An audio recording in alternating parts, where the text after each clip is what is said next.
Hai, perkenalkan nama saya Iis Supia, mahasiswi program studi pendidikan sejarah angkatan 2022 kelas B dengan NIM 2205166039. Materi ajar yang akan saya praktikkan yaitu konsep dasar sejarah.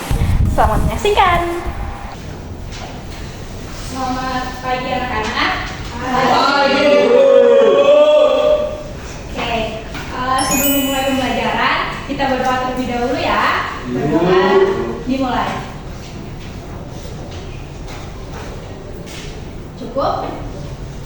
Oke, sebelumnya Ibu cek hadirannya dulu. Siapa temannya yang gak hadir? Hakim, kenapa dia? Bensinnya nunggu, motornya rusak. Oh, motornya rusak. Oh iya, karena bensin ya. Itu lagi rame ya. Adi kenapa? Nanti gua beli bensin. Ini nggak bisa di situ. Oh, ini sepaket nih ya, Adi sama Hakim ya kan? Oke. Oke, kalau gitu. Gimana nih kabarnya anak-anak semua? Sehat ya? Alhamdulillah. Liburannya gimana? Menyenangkan? Ya. Kemana nih liburannya? Wis. Ya, pasti ke pantai ya orang-orang. Oke, kita masih pertemuan pertama ya di kelas 10. Ya kan? Kelas 10 ini kita masih pertemuan pertama. Jadi kita masih belajar pengantar. Jadi kita masih belajar pengantar sejarah. Sebelumnya anak-anak kalau mendengar kata sejarah, apa yang terlintas di pikiran kalian? Peristiwa. Kejadian masa lalu. Kemudian ada lagi? Terus? Oh iya, kejadian yang tidak bisa diulang lagi. Nah, betul ya yang dikatakan siapa? Dani, Imus, siapa lagi tadi? Aron. Ervin. Oh, Ervin. Betul. Sejarah adalah kejadian masa lalu yang tidak bisa diulang. Nah, kalau kita lihat pengertiannya dari secara etimologi, kata sejarah berasal dari bahasa Arab sajaratun yang artinya pohon. Nah, pohon ini dihubungkan dengan silsilah keluarga atau raja-raja yang ada di dinasti tertentu. Kemudian kata sajaratun diserap oleh bahasa Melayu menjadi syajarah, yang dalam bahasa Indonesia kita menyebutnya sejarah. Nah, sejarah sendiri dalam bahasa Inggris disebut history. History ini berasal dari bahasa Yunani yang namanya historia. Artinya adalah kejadian, artinya adalah informasi atau pencarian. Kemudian kita lihat pengertian sejarah berdasarkan para ahli. Menurut para ahli, boleh dibacakan satu orang? Coba Dani tolong dibacakan. Sartono Kartodirjo. Sejarah adalah gambaran mengenai masa lalu dan sekitarnya sebagai makhluk sosial yang disusun secara ilmiah dan lengkap. Yang kedua itu Ibnu Khaldun. Sejarah adalah catatan tentang manusia dan peradaban dengan seluruh proses perubahan secara nyata dengan segala sebab dan akibatnya. Terus ada KBBI. Sejarah berarti kejadian atau peristiwa yang benar-benar terjadi pada masa lampau. Oke, jadi dari pengertian-pengertian tersebut dapat disimpulkan bahwa sejarah merupakan ilmu pengetahuan yang mempelajari tentang peristiwa atau kejadian penting yang terjadi dalam kehidupan masyarakat, gitu ya. Terus pertanyaannya sekarang, kira-kira kehidupan kita ini, kehidupan dari kalian ini, apakah bisa disebut sebagai sejarah? Dia yang menjawab, dia yang berpendapat. Yang saat ini nggak? Iya ya, ini Nggak bisa, Bu. kenapa nggak bisa? Karena sejarah itu peristiwa yang ada di masa lampau, bukan saat ini. Oke, Ataupun masa depan. oke, bagus Reva jawabannya. Jadi kalau yang saat ini itu tidak bisa disebut sebagai sejarah karena sejarah adalah kegiatan atau peristiwa yang terjadi di masa lalu. Apa hubungan manusia dengan sejarah? Manusia dengan sejarah. Manusia itu kalau kita lihat di sini unsur-unsur sejarah, manusia sebagai pelaku sejarah. Artinya di mana setiap peristiwa sejarah itu pasti ada manusianya sebagai pelaku, sebagai orang yang ada di situ, yang ada di sejarah itu pelaku. Kemudian ada tempat terjadinya peristiwa sejarah. Itu kalau kita contohkan nih misalnya pelaku sejarah di sejarah proklamasi. Siapa pelaku sejarahnya? Di proklamasi Insinyur Soekarno, betul. Insinyur Soekarno. Kemudian tempat terjadinya peristiwa sejarahnya di mana? Tempatnya di Indonesia, di Jakarta, betul sih. Tapi lebih tepatnya di mana? Di Jalan apa Mbak Fatima? Pegangsaan. Ya, Jalan Pegangsaan Timur nomor 52. ya. Oke. Kemudian waktu terjadinya proklamasi itu kapan? 17 Agustus tahun 1945. Nah, itu ya, jadi unsur-unsur sejarah ini berkaitan dengan orang atau manusia, tempat, dan waktu. Nah, mereka ini bertiga itu saling berkaitan. Jadi kalau misalnya ada salah satu dari mereka ini tidak ada, itu belum tentu bisa dikatakan sebagai sejarah. Seperti itu. Lanjut. Terus apa ciri-ciri sejarah? Ciri-cirinya peristiwa yang bisa dikatakan sebagai sejarah yaitu peristiwa yang penting. Sebuah peristiwa yang berdampak besar bagi kita semua, bagi lingkungan kita yang ada di sekarang ini. Contohnya tadi kayak proklamasi. Proklamasi dampaknya apa bagi kita? Apa ya? Bingung. Ya. Coba yang lain, apa tuh proklamasi dampaknya bagi kita? Merdeka, betul ini. Ada lagi yang lain? Pendapat yang lain selain kita merdeka. Ya kalau kita pada saat itu mereka Soekarno, Hatta dan lain-lain tidak melakukan proklamasi, mungkin sekarang kita masih dijajah, ya kan? Ya. Tuh. Kemudian yang kedua cirinya peristiwa itu unik, terjadi hanya sekali dan tidak berulang-ulang kejadian yang sama. Nah proklamasi ini kan terjadi hanya sekali, ya kan? Sekali dan bukan apa? Betul. Terjadi hanya sekali dan bukan peristiwa yang berulang. Maksudnya dia itu bukan kayak peristiwa tahunan yang setiap tahun harus diulang-ulang gitu loh. Ngerti kan? Ya teman-teman. Nah selanjutnya peristiwa itu abadi, merupakan sebuah kejadian yang dapat diingat sepanjang masa bahkan oleh generasi selanjutnya. Nah kayak tadi tuh peristiwa proklamasi itu kan bukan cuman memang pelakunya adalah Soekarno dan teman-temannya, tapi sampai sekarang kita masih ingat bahwa peristiwa proklamasi itu adalah salah satu sejarah Indonesia yang masih kita ingat sampai hari ini. Selanjutnya sumber-sumber sejarah. Kita bisa mendapat sumber-sumber sejarah itu dari mana? Nah, sumber sejarah ini kita bagi menjadi dua, berdasarkan sifatnya dan berdasarkan bentuknya.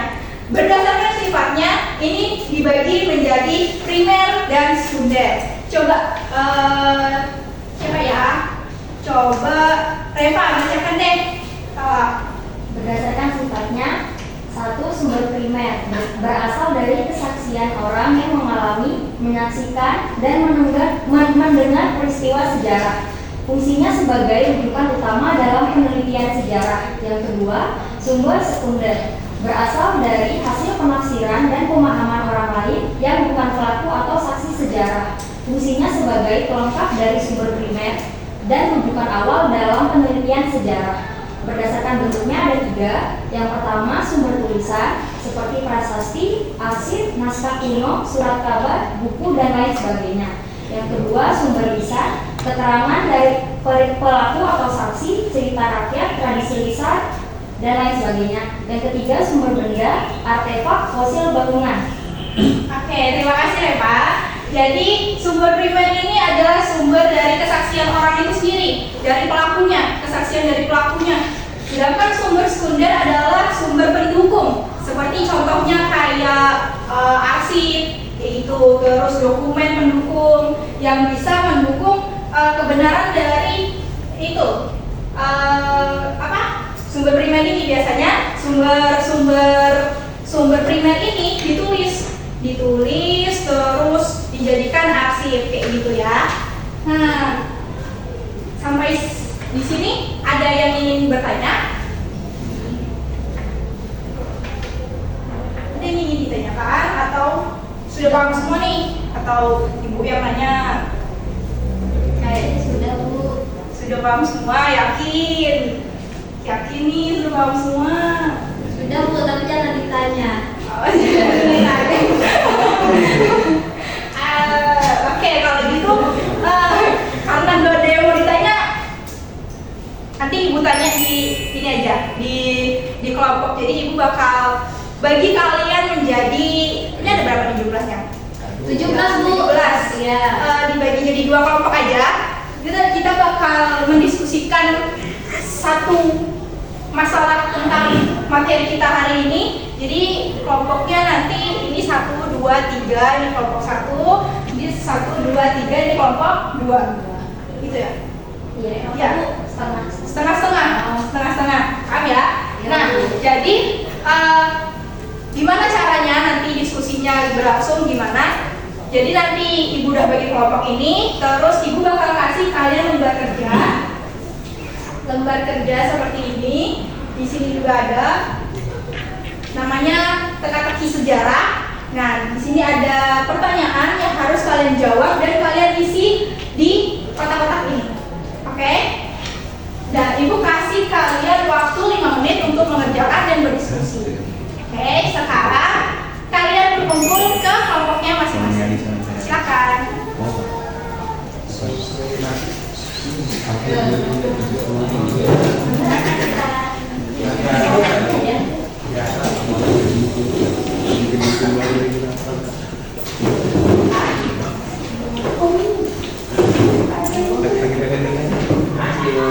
Ya, kelompoknya. Oke.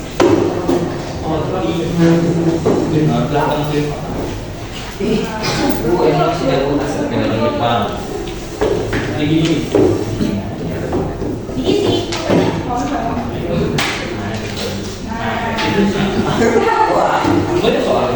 Diskusi dong.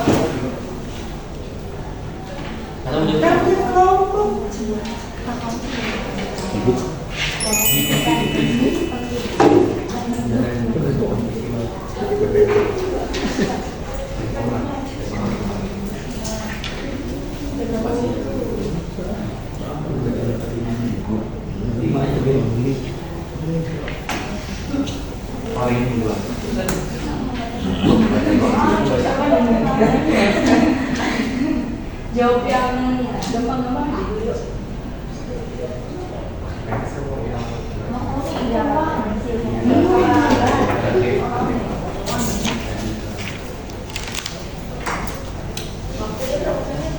Gimana nih? Gimana? Ada kesulitan?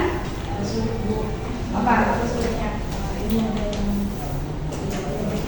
Bebannya macam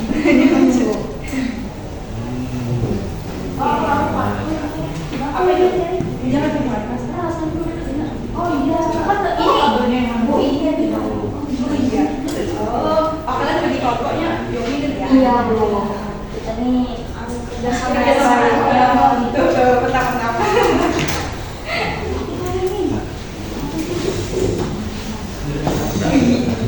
Keren ya, Pak?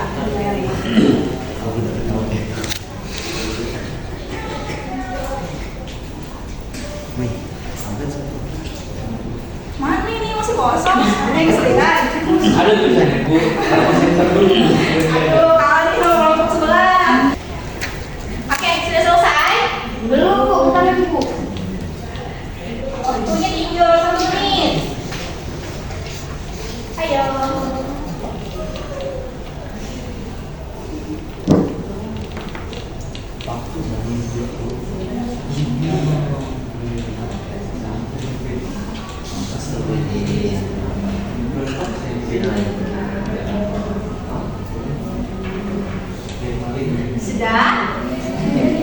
Bu, ini Bu. Sudah semua Pak? Udah Bu? Sudah? Oke.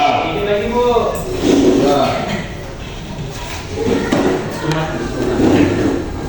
Udah Bu. Oke. Sudah ya? Sekarang kita coba koreksi jawabannya. Nah, benar gak nih kira-kira jawaban dari teman-teman? Dari anak-anak semua? Betul. Dikoreksi nomor 1. Oh iya betul. Nomor 1 menurun. Dimensi yang mencakup lokasi kejadian suatu peristiwa sejarah disebut. Nah, kemudian nomor 2 mendatar. Dimensi penting dalam sejarah yang menunjukkan kapan peristiwa sejarah terjadi. Disebut waktu. Oke, sudah kita kumpul. Ada dia nih Bu. Cepet semua nih. Cepet semua nih Bu. Hadiahnya nanti minggu depan ibu bawa ya. Oke. Bagusnya udah betul semua. Berarti ibu simpulkan bahwa anak-anak sudah paham ya materi ini. Oke. Sebelum ibu tutup, ada yang ingin ditanyakan? Ada yang ingin bertanya? Happy? Gak ada? Oke, gak ada. Berarti udah paham semua nih. Gak ada lagi. Tugas nanti karena ini masih awal, jadi nanti minggu depan kita baru buat project ya. Nah, setelah kita mempelajari tentang apa tadi? Pengertian, tentang unsur-unsur, tentang sumber-sumber dan ciri-ciri, apa yang dapat kita simpulkan dari pembelajaran kali ini? Coba dong satu orang nih kita simpulkan apa yang kita pelajari hari ini. Ayo, oke Pak. Ervin Bu, Ervin. Ervin Bu. Ervin, Ada ngomong tadi. pengertian sejarah aja Pin, yang gampang Pin. Tuh. Lupa Pin. Sejarah itu apa Pin? Peristiwa, oke. Kayak yang lain pendapatnya. Ayo, ayo dong simpulin. Mbak Ciba, Mbak siapa nih? Mbak Fatimah. Kesimpulan dari saya singkat itu sejarah adalah kejadian di masa lampau yang sangat penting untuk kehidupan kita saat ini. Oke, kalau kata Mbak Fatimah, sejarah adalah kehidupan di masa lampau yang penting untuk kita saat ini. Beri tepuk tangan untuk. Oke, terima kasih anak-anak semua telah hadir di kelas Ibu hari ini, dan Ibu harap kalian tetap semangat untuk belajar. Minggu depan kita akan masuk ke materi selanjutnya. Jadi anak semuanya sehat selalu. Amin. Jadi kita bisa ketemu di pertemuan selanjutnya. Sebelum Ibu tutup, kita berdoa terlebih dahulu. Berdoa dipersilakan. Sudah cukup? Ibu akhiri. Wassalamualaikum warahmatullahi wabarakatuh. Waalaikumsalam. Nah, itu tadi video dari saya. Terima kasih telah menonton. Dadah.